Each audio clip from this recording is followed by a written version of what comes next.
সিঙ্গুর জমি পুনর্বাসন ও উন্নয়ন আইন 2011 অসাংবিধানিক ও অবৈধ। শুক্রবার কলকাতা হাইকোর্টের বিচারপতি পিনাকি চন্দ্র ঘোষ এবং বিচারপতি মৃণাল কান্তি চৌধুরীর ডিভিশন বেঞ্চের এই রায় তৃণমূল ও রাজ্য সরকারের কাছে বড় ধাক্কা বলে মনে করছে রাজনৈতিক মহল। রাজ্যে ক্ষমতায় আসার পরে মন্ত্রিসভার প্রথম বৈঠকেই মমতা বন্দ্যোপাধ্যায় সিদ্ধান্ত নেন সিঙ্গুরের অনিচ্ছুক কৃষকদের 400 একর জমি ফেরত দেওয়া হবে। সেই মতো সরকার আইন প্রণয়ন করে, বিধানসভায় সেই আইন পাশও করানো হয়। রাজ্য সরকারের পাশ করানো সেই আইনকে কলকাতা হাইকোর্ট অসাংবিধানিক বলে রায় দেওয়াটা তাই 13 মাসের সরকারের কাছে সবথেকে বড় ধাক্কা বলেই মনে করছে রাজনৈতিক মহল।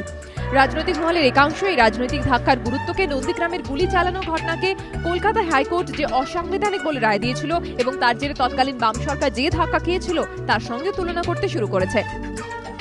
সিঙ্গুরের জমি আন্দোলনকে হাতিয়ার করে মমতা বন্দ্যোপাধ্যায় রাজনৈতিক পুনরুত্থান। ভোটের আগে তৃণমূল প্রতিশ্রুতি দেয় ক্ষমতা এলে সিঙ্গুরের অনিচ্ছুক কৃষকদের জমি ফেরত দেওয়া হবে, কিন্তু এদিনের রায়ের জেরে সেই জমি ফেরত প্রক্রিয়া আপাতত বিস্মাও জলে বলেই মনে করা হচ্ছে।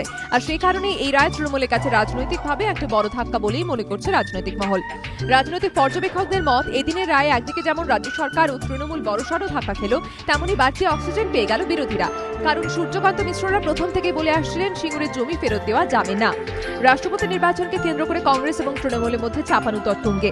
এই পরিস্থিতিতে আদালতের এদিনের রায় তৃণমূল যে ধাক্কা খেল তাতে প্রদেশ কংগ্রেসের একাংশ কার্যত খুশি হবে বলে মনে করছেন রাজনৈতিক পর্যবেক্ষকরা। রাজনৈতিক মহলের মত, রাষ্ট্রপতি নির্বাচন ঘিরে জাতীয় রাজনীতিতে কার্যত একা হয়ে গেছেন মমতা বন্দ্যোপাধ্যায়। অস্বস্তিতে তৃণমূল। এই পরিস্থিতিতে কলকাতা হাইকোর্টের এই দিনের রায় তৃণমূলের অস্বস্তি আরো কয়েক গুণ বাড়িয়ে দিল বলেই মনে করছেন রাজনৈতিক পর্যবেক্ষকরা। এবিপি আনন্দ।